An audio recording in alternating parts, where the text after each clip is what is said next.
We know already that Trackmania is really popular in France. It was the most popular game in May and June last year.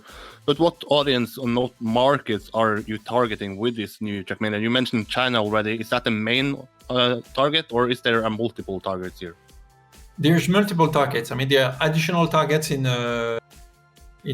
Europe. I mean, historically, for example, Nations Forever was 20% more popular in Germany than in France.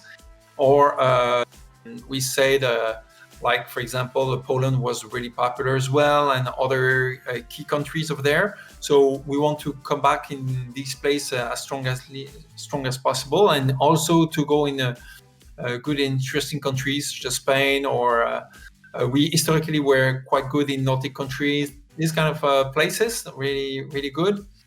And in America, so we have the focus in Brazil, because historically also Trackmania was quite strong in Brazil, probably because of the online system and online servers that were really good for Trackmania. There's more competition now, but we have a good contact, and Ubisoft has a good activity there that really understand streaming shows and what Trackmania can bring. In America, we have, of course, Ubisoft helping us on the territory, and China has a big launch. I mean, we will try to. We have already a lot of things that are scheduled for the area. So this is mainly. This is the main thing we have in our head. While it's said, Trackmania is not like a. There will be a launch, as we can do, but it's also a game made to be. Efficient or really good on long term. So we have developed and we want to develop like streamer tools. So we don't have like to have a launch phase in order to get some popularity, but to be able to do it on the go. So it will be like also reactive to that, and that we will be able to develop Trackmania. One of the frustrations I have felt within the community is information about this new game. After Leon, it was sort of like a gap until the trailer come out. Are you guys planning on giving more information now that we get closer and closer to the eventual release date?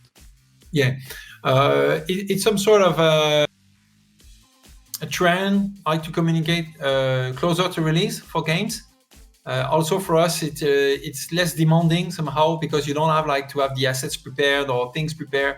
To have good pictures is always like the graphic engine should be ready and this kind of stuff. So it's a little more complicated.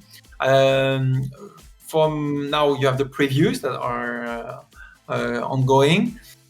So between the previews, then we will have a phase before the release, where people will be for 1 week have information from online, and then there will be the release. Yeah. So the month of June should be like quite active with some key moments, I think. But we cannot like spread everything, because also the thing of communication is also to be able to give valuable information and not the quantity. How does Ubisoft and Ubisoft Nadeo plan to actually market it? Is it going to be contact streamers and get them to play it? Is it going to be to market it between Ubisoft's channels? How is the main marketing strategy going to work here? At the moment, we are contacting more like streamers to see what is going to be possible. I mean, the plan is being set up at the moment on one side, and on the more traditional side, but still very efficient. Like everything's based on reviews and articles for launch and this kind of stuff. We need to install the game in the mind of people as being interesting and released.